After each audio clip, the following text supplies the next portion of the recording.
Ayun guys, welcome back sa ating programa, no? Dito sa aking official YouTube channel ng TNT Katropa. Ayun, kumusta kayong lahat dyan, no? Mga kaibigan at mga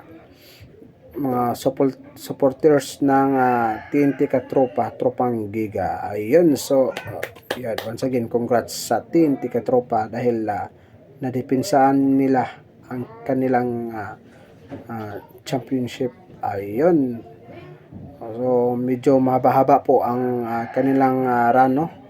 Sila po ay nanatiling number 1 sa kakatapos na liga natin sa PBA. Yun, kumusta kayong lahat, mga TNT Katropa fans? Yan, once again, congrats. Ayun, dahil nakuha natin ang inaasam natin na championship ng TNT Katropa. Credit kay Ray ng Batag, no? Ray ng Batag. Ng Batag ba yan? Dahil kauna-unahang nakuha niyang championship. Ayan, kay Jason Castro, sa palagay ko, kung hindi ako nagkakamali guys, mga idol, pang 10 pang 10 na yata o pang 9 pa lang. Ayun, bago tayo magpatuloy sa ating programa, no? Maglambing lang ako sa inyo. Manghingi ako ng support dyan. Paki-like and subscribe sa aking YouTube channel, Birabay. At i-hit nyo ang bell button para updated tayong lahat sa mga bawat upload ko.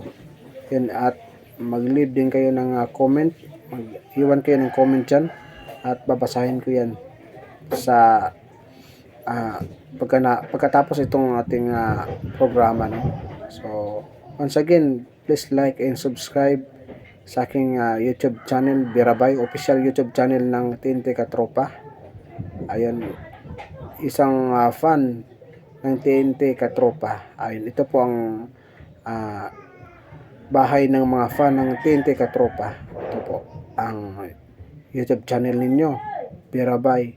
Ayun, like and subscribe my YouTube channel, leave the comment, hit yung bell button para updated tayo lahat, and mas lalo pa tayong dumami dito at i-recommend ni YouTube. Marami akong nalalaman, no, napasabog dyan sa loob ng PBA.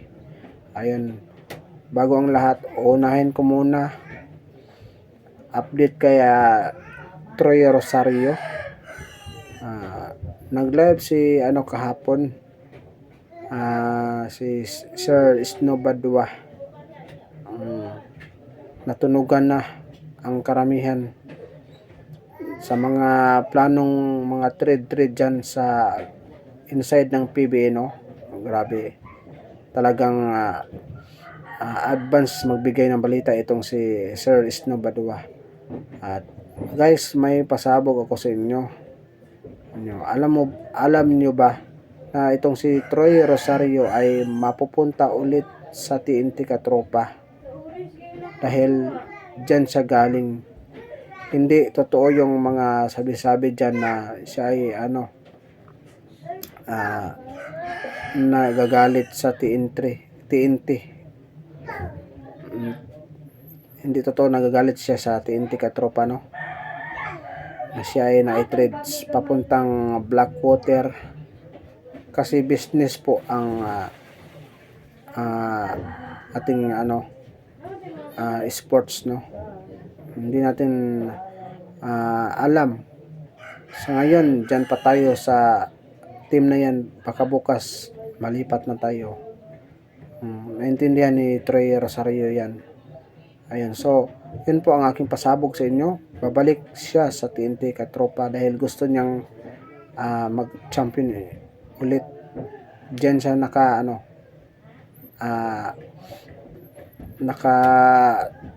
naranasan mag-champion. Ayun. Hindi totoo yung balita na siya ay hindi makalimot sa ginawa ng TNT Katropa sa kanya. Hindi totoo yun guys. Mahal ni Troy Rosario ang TNT Katropa. At saka yung Blackwater, may connection pa rin sa team ni MVP. Kaya nga, kahit nandyan sa Blackwater ay hindi pa rin siya pinabayaan. Marami siyang natatanggap na mga bonus, no. Yun po ang aking pasabog, no, sa ating nakalap na ngayon na trade about kay Troy Rosario. At pwede din sa sa Converge kasi malaki po ang offer ng Converge, no. Pero malayo pa yata, hindi pa madaling makakuha sila ng championship, no, dahil alam mo naman ang liga natin, nagsilakasan ngayon ang bawat kupunan. So ang iba dyan atat na atat, no, makakuha na ng championship. So yun po ang aking nalalaman dyan galing sa PBA, no. Kung hindi daw siya mapunta sa sa TNT, sa NLEX daw, mapupunta si Troy Rosario sa NLEX. At itong si Robert Bolig ay Bolig ba yan? Hindi mo na gagalawin ni Boss MVP, no, kasi kulang ng firepower ang NLEX. Ayan. So yun, congrats once again sa TNT Katropa. Ayan. Gusto nyo ba guys na makuha ulit ng TNT Katropa itong si Troy Rosario? So mag-comment kayo dyan sa aking YouTube channel, Birabay, at huwag niyong kalimutan mag-subscribe, like, leave the comment, hit nyo ang bell button para lalo pa tayong dumami dito at i-recommend tayo palagi ni YouTube. Ayun, so walang sawang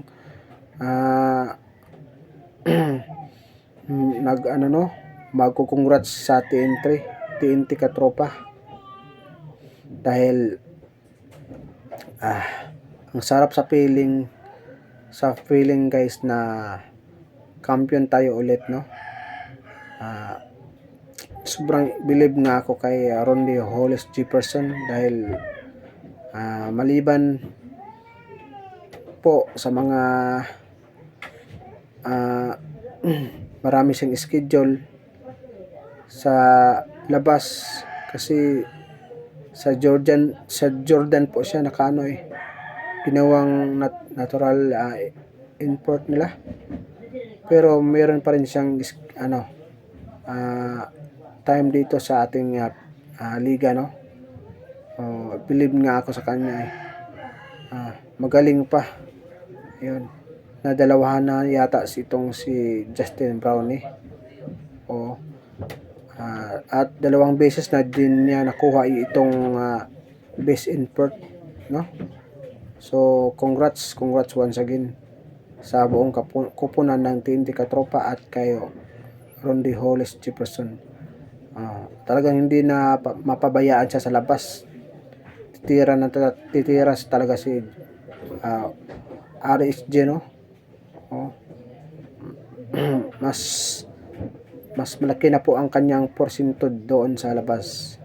Ayan, sa next conference natin talagang mag-iingat na talaga ang bawat koponan na makalaban ng TNT kasi may na talaga, may tira na talaga sa labas si RHG, no.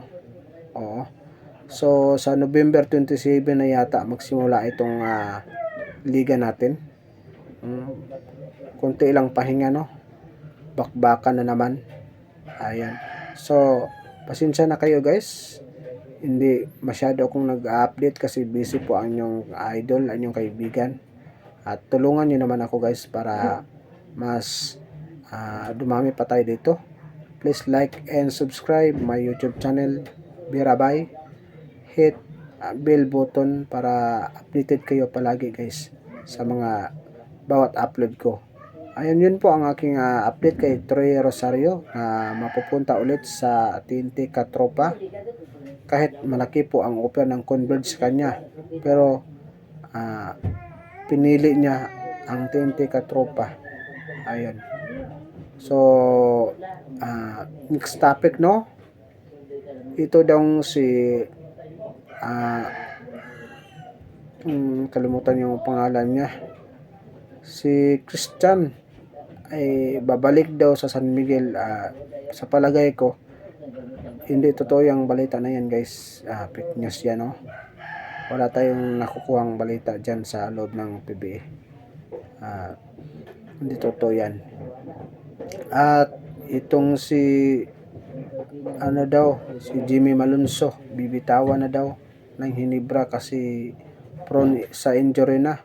At itong si Jeremiah Gray, sa palagay ko, mapupunta yan sa Northport, no? So kawawa naman pag ang player mo ay hindi na tawag ito, pag hindi na nila magagamit, ay ititrade ka agad. Yun ang masakit sa San Miguel Corporation, no? Oo, yun po. Hindi talaga nakikita ni Sir, no? Ang tawag niya yung government nila. Nakalimutan ko yung pangalan ng government nila. Pag matabang ka na player, talagang itatapon ka doon sa mga farm team nila, no? Yun ang masakit lang. So wala masyadong update sa Magnolia kasi marami namang mga rookie dyan na papasok, no? So sa akin lang, guys, itong si Christian dapat sana mapunta yan sa sa Magnolia. Bagay sa dyan, kulang kasi sila ng sentro ang Magnolia. Itong Hinebra at San Miguel, sila palagi ang nakakuha nila lahat ang gusto nila. Sila palaging binibigyan ng malakas na player, no? Parang dihado o parang kawawa naman itong Magnolia. Parang pinabayaan sa San Miguel Corporation. Ayan. So itong Meralco ay mas lalo pa daw palalakasin ni Post MVP, no? Dahil malaki po ang kanilang nakuhang import. At itong Inlex din, isang veteranong NBA player. Ayan. Ano kaya itong import ng kalimutan yung pangalan ng itong team na isa, Phoenix, no? 7-footer daw. Ayan. Medyo nagsilakihan na ang mga bawat import sa ating liga, no? Dahil no height limit na. Ayan. Malipat tayo ng topic, guys. About sa Kulitiko.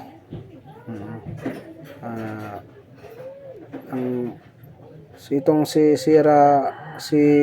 Risa Ontiveros palaging bumabanat kay dating presidente Duterte, no? Pero kahit anong banat niya, wala siyang mabubutas kay ex-president Duterte. Kasi saan ka pa makahanap ng presidente, guys, na sa pagpasok mo bilang presidente, malakas yung ratings mo, at sa pagbaba mo, ganun pa rin, malakas pa rin ang ratings mo. Maraming naniniwala at sa kakayahan ni Presidente Duterte, no?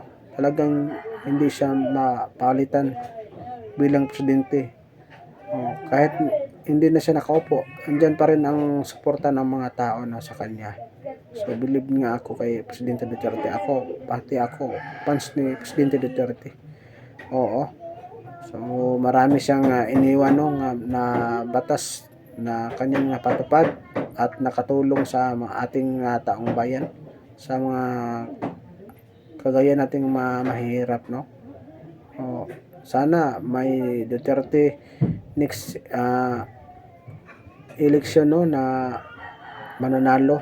Sana tumakbo si Ma'am Sara at suportahan natin guys para ano bumalik sa kasiglahan at ano peace itong ating bansang Pilipinas kasi palagi na lang tayong binibuli ng China dahil hindi na natin sila kaibigan dahil po sa mga ginagawa ng ating kasakuluyang presidente ngayon. Ayan po. So, yun po ang aking update no sa ating sports. Sana ay nalinawan po kayo kasi maraming nagtatanong sa akin kung saan ba talaga mapupunta si Troy Rosario. Ayun. So, malapit na magsimula ulit ang ating liga no, ang PBA. Mas intense pa ang laban guys kasi yung mga na i-drop nung nagdagaang taon sila Baltasar ay papasok na sila sa ating liga. Medyo malakas na player yan sila guys. So at talagang pahigpitan ng pahigpit no ang ating labanan. Magsilakihan lahat. Pati local player natin. Ayan, once again guys, maglambing ako sa inyo ulit no. Please like and subscribe my YouTube channel Birabay. Hit nyo ang bell button para updated kayo palagi sa aking bawat mga upload. Ayun. Ito po ang official channel ng TNT Katropa, Tropang Giga. Ayun, once again, champion tayo ulit. Ayun sa mga walang paniniwala dyan na magcha-champion ang TNT at sa mga nagbabas palagi, yun po ang aking masasabi sa inyo. Suportahan na lang tayo. Huwag tayong gumawa ng kaguluhan. Support ka na lang sa paborito mong team. Kagaya sa akin, marami akong naka-replyan dyan sa comment section no, pero stay humble pa rin. Ayan. Thank you sa inyong lahat guys. Magkwentuhan na lang tayo no sa comment section natin. At salamat at magandang araw.